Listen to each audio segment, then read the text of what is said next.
You're welcome in today's video, and I'm so glad that you're here today and you want to listen to me. I want to begin by appreciating all those who commented in the last video. I was so blessed. We got the comments from Maria who said, a very good job, good advices. I thank you so much because it encourages us to continue and knowing that we are not doing this work alone for ourselves, but that the community is also profiting out of our work. So today we are going to be talking about the 10 mistakes to avoid if you want a successful business. And if you did not follow the video the last time where we talked about the 10 steps on how to create a successful business, I will encourage you to watch the video. The link should be below this other video and it will help you. For you who want to start up a business, that video is a must watch because there you're going to get exactly my 10 steps, how I did. I just in that video it's my experiences that I put them down to be able to help you who want to start up a business. And in that video I said I wish that I got someone who would have told me exactly the steps to follow. Of course that's not all of the steps, but that's already something that if you put in place, you will be able to have a successful business. Now, today we are going to be talking about the mistakes that we should really avoid. The mistakes, the things that we can do that may hit back on us and maybe delay us from attaining our objectives. Of course, I have learned from my mistakes. That's why I want to share with you these mistakes, and I hope that it's going to bless you today. I want to encourage you also. Do not forget to share this video with your tribe. We are a family and we want to learn from one another. So if this video helps you, do not keep it for yourself. Encourage another person to listen to the video. It may just be to encourage someone and to help someone avoid the mistakes that we have what we did so that we can be able to achieve success together.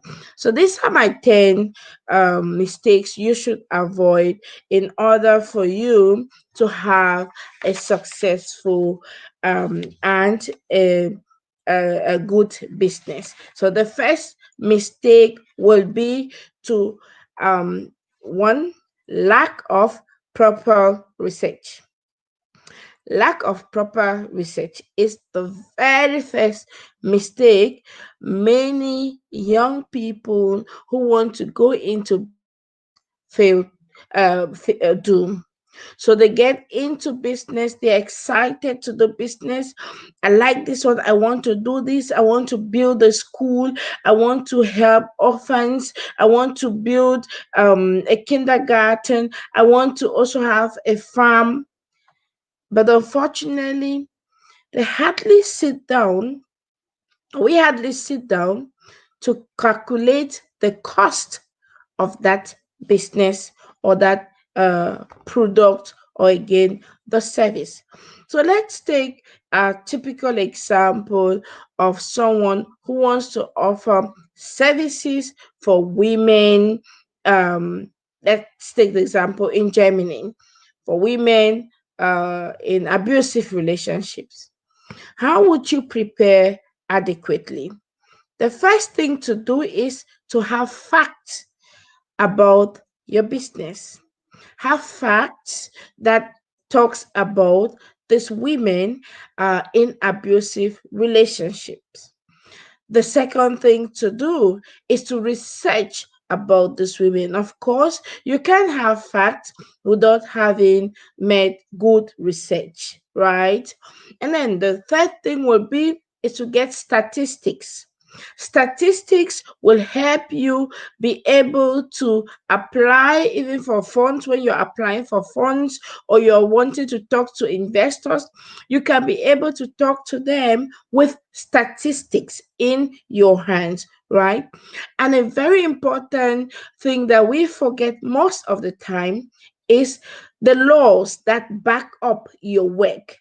Which is the law that backs up your work? So let's say you want to talk about women in abusive relationships, then be sure that you know all the laws that back up women, the human rights laws, and every other laws that are pertaining to women. Another important thing to learn and to understand before you start up your product or this business on women will be to have good concepts. Most of the time, we just have businesses from our stomach, from our belly, from nowhere. We just say, okay, I have a business. I want to buy these clothes and sell. Just like that. And we do not have a concept that back up our work. Right. So let's take, we have, for example, the Agenda 2030, we have the Agenda 2063, the Africa we want. That is a concept that is already well written. So if you want to start up a business, make sure your business, your product is aligned with a concept that someone understands already where you're going to.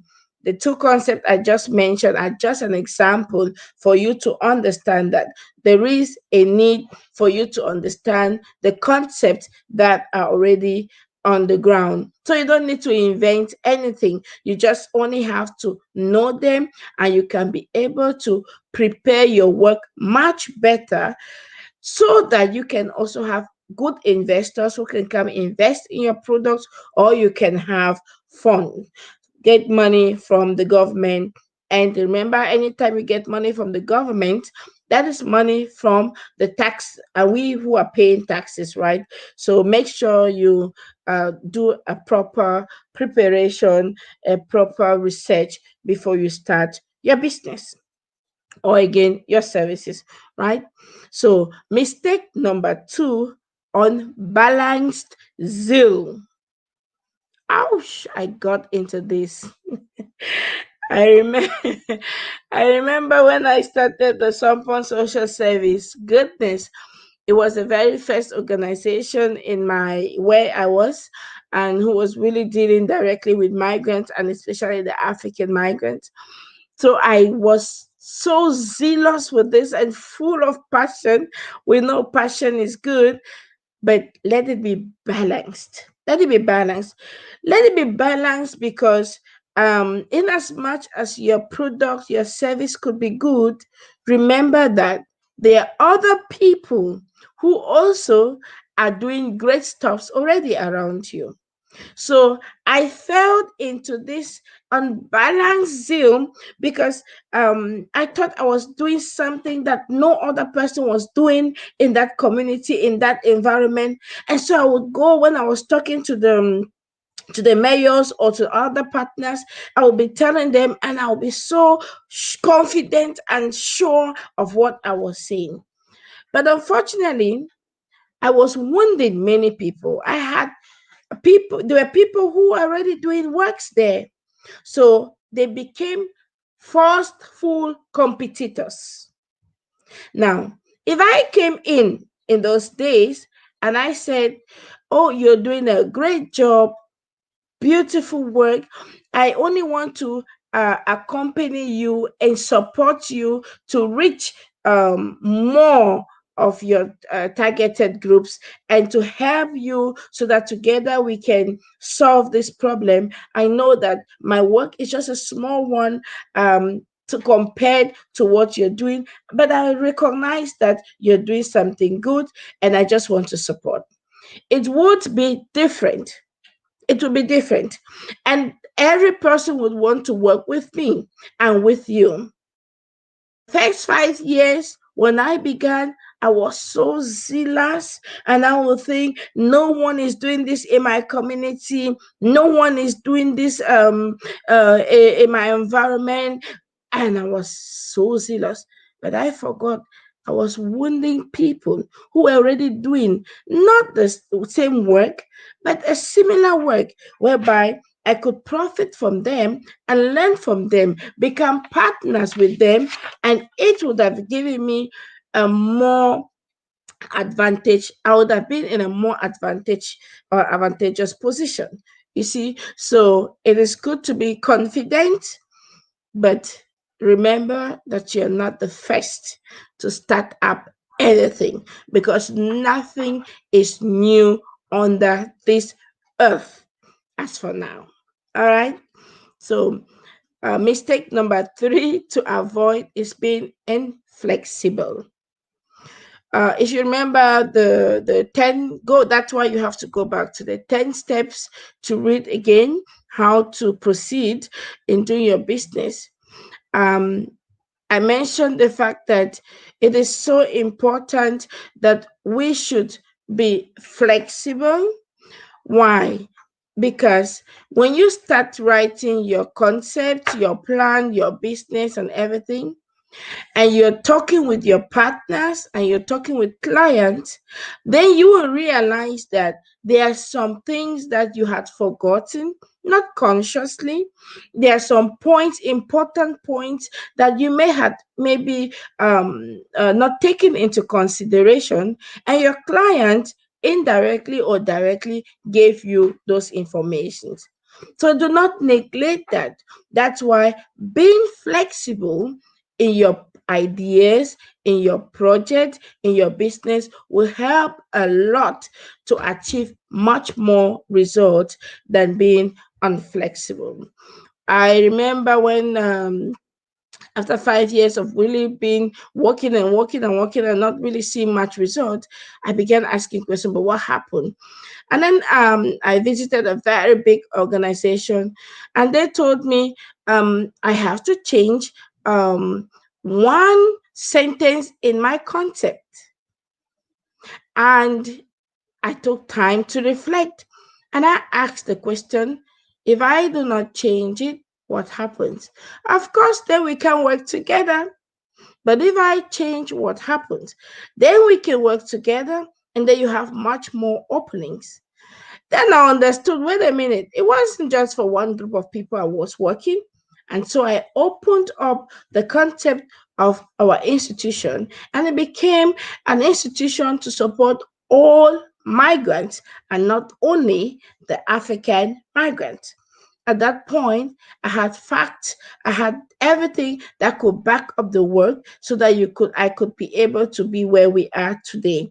So be flexible in your concept, be flexible in the approach, be flexible in your business, because in being flexible you could achieve much more results than being heady.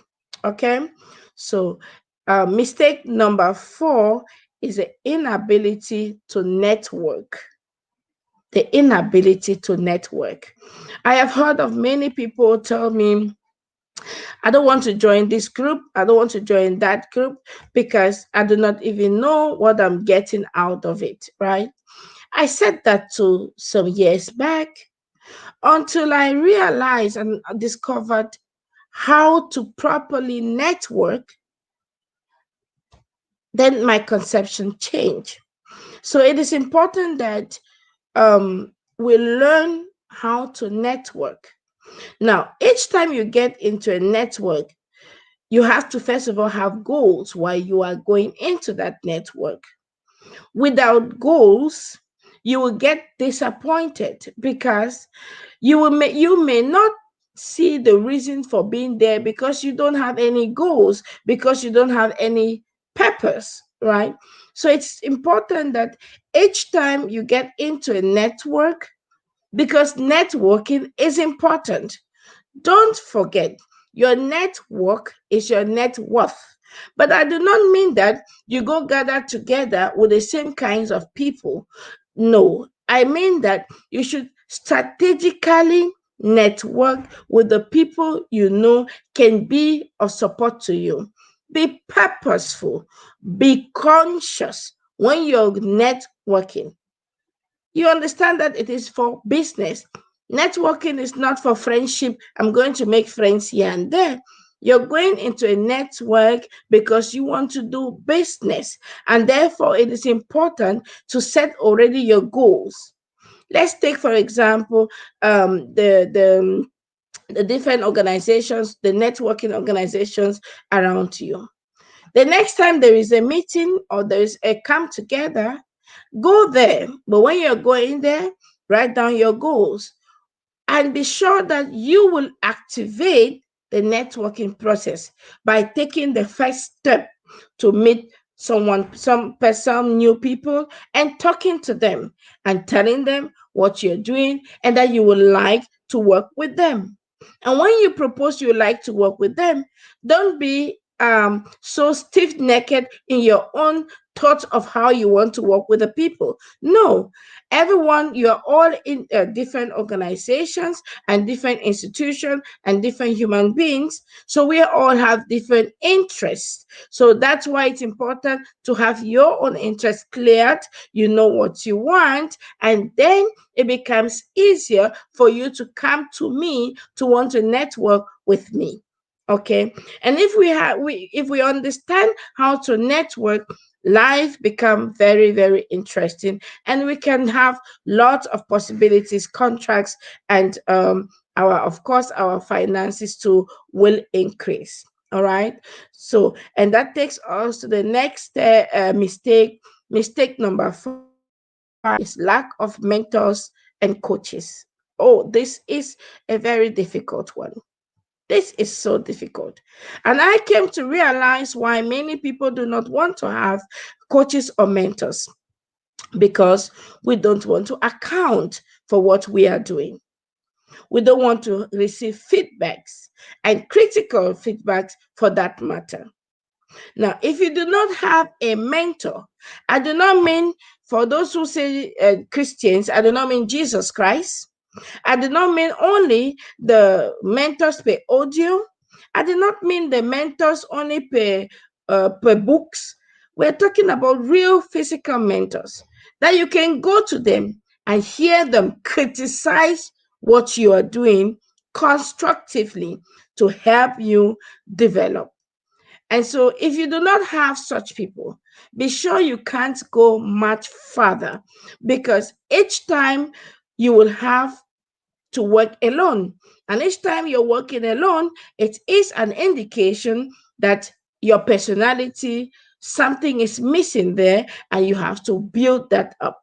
Now, we need coaches, we need networkers, we need coaches, we need mentors, because they are like a mirror unto us. Of course, we can also outgrow our coaches. And if you outgrow your coach, then look for another one that is much more bigger than you. I hope that we understand the importance of mentors and that we understand the importance of coaches, and let ourselves be coached, guided, directed by other people who have made it, and you're looking up to them as examples.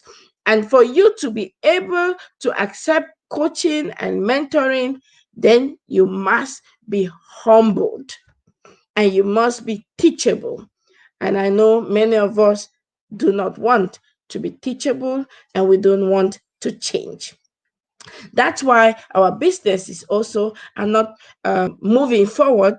And we need to really examine that so that we can be able to have the best of what we are doing. All right.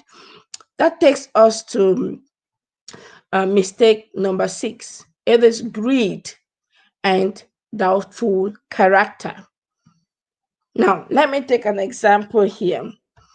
Um, I invested in a young lady, and this young lady, the first time I met her, she portrayed to me a humble, a teachable, and a desiring character to want to learn, to want to grow, and to want to have the best in life. Now, after investing 3,000 euros in her business, I want to precise the business. The business was for the pedicure, manicure, and for the cleansing of the face and faciacure. Let me call it faciacure. But she saw the business very little, and I saw it very, very big. So I wanted to help her to transform her business into a place whereby people could come, want to learn from her, that ministers and high category people in the society would have come to her place and be comfortable. That is why I invested that much money.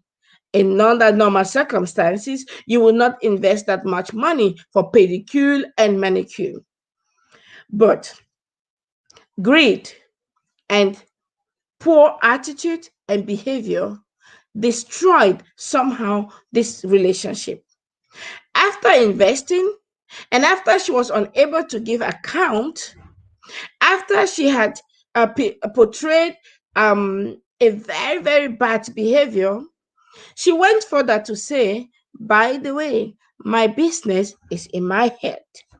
Now, question will be, if for whatever she comes before me, will I be able to invest again in her business no matter what she tells me?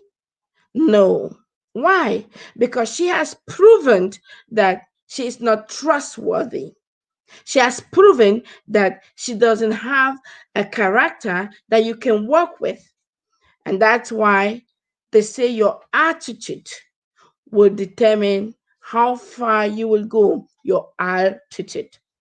You see, I just took this example of the young lady to open your eyes and to open my eyes.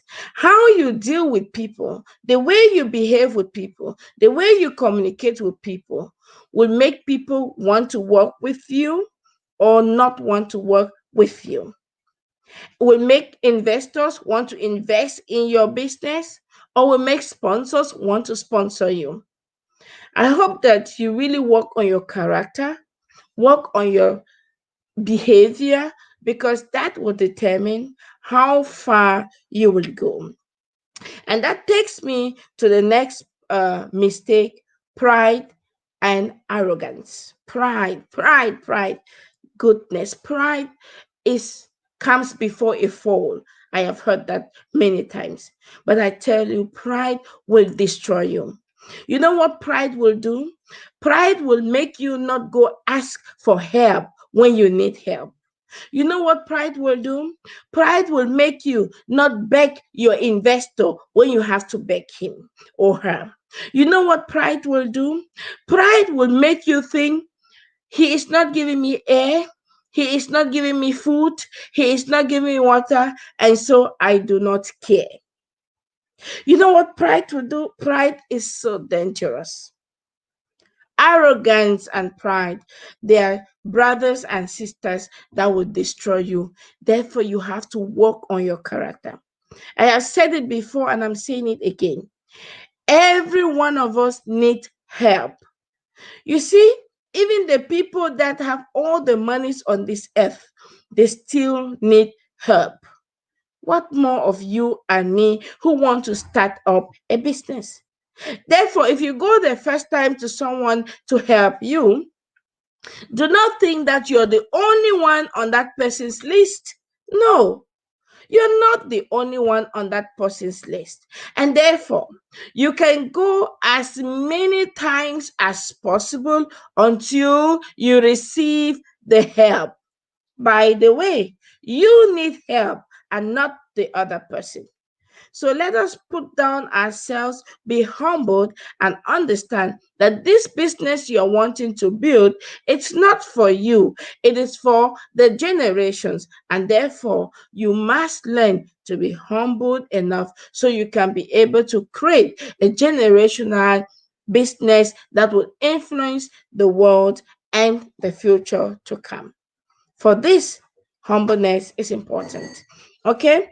And that takes us to mistake number 8: not investing in learning. I don't understand. I was told some time ago that if you want to hide information from a black person, from some black people, then just put that in a book and they will never read it. I have witnessed this several times. I have seen this several times. And my question is, who should do the learning for you? How do you want to create an influential business without having to learn and without being ready to invest in that?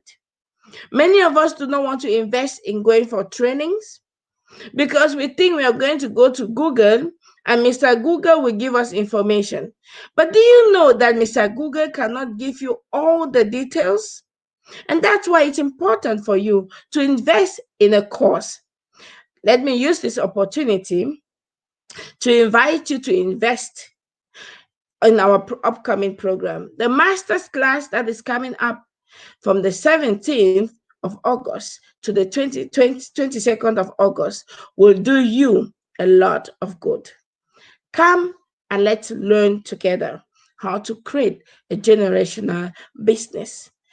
You have to invest so you can get in touch with those coaches and mentors that have put their hands into mud, that have things to show for, and they have suffered. They started small and became big. Come and learn from them. And for that, you must have to invest. Check the link also below or go to our academy and you get more details about the master's class coming up in August. And that takes me to point number 9, paying too much attention to criticisms, praises. Please, if you want to have a successful business, I encourage you from today not to pay attention, too much attention to your critics and not too much attention to your praisers. Both of them could be distractors. So pay attention to the vision and pay attention to the giver of the vision, not to the critics who want to pull you down, and not to the praisers who are praising you even in your wrongdoings. So be careful that there be a balance and don't get too much indulged. And that's why it's important to have our emotions under control. That's why it is important for us to have emotional education. We want to learn financial education. We want to have more intellect. We want to have wisdom. But I want to employ you to also have emotional education so that both the critics and the praisers will not distract you from achieving your purpose. I pray that you will hear and God will help you. Point number 9 and mistake number 9 is expecting on others. Expecting on others. If you're expecting on others, you're also going to be destroyed. Stop expecting on others. He who gave you that vision will put the right people on your way. So be sure that you got that vision. Be sure that of your passion, be sure of your purpose, and put the work done. Start doing the work. And when you start doing the work, be very sure that the right people will come to your help. Be very sure about that. And you do not need to expect from anybody to help you. When you expect, then be sure you will be disappointed. You'll be disappointed at those friends, the ones you call your friends. You will be disappointed that they did not come to help you. So do not expect anything from anyone. If your friends help you, consider it as a privilege. If your friends support you, consider it as a privilege. Do not take that for granted. Okay? And if we do that, we are going to be successful. That was actually the mistake number 10. And I'm giving you now the bonus, mistake number 11, which is your bonus. Stop depending on self. You can't do these things on yourself, except it is just a small vision, except it is just a small business, except you just want to go and buy in the market and then you sell. And even at that, you can't depend on yourself. You can't depend on the people around you. You can't depend on your ability alone to be successful. No. Mm-mm. In fact, we know that you're not the first one to start that kind of a business. So why do you think that yours should succeed? Right? And that's why you must depend only on God, who gave you that vision and who will bring all the powers. They send the angels to come and support you so that your business will not fail. I trust my businesses in the hands of God. And I pray daily for my businesses and ask God to send me helpers. I'm very sure that you're one of the helpers that God has sent to me now. That's why you're going to subscribe to this video and you're going to send it to a friend so that together we can build a community to learn from one another and to succeed. We did not come here on earth to just be ordinary. No, we are extraordinary. You are extraordinary. Take note of these 10 mistakes, and I hope it helps you avoid to make them. If you're starting a business now, I wish you all the lucks and all the blessings from God and all the blessings, the favors you need. And if you're already in business, I also wish you good helpers to come and help you so that you can succeed. God bless you. And let's meet in the next video.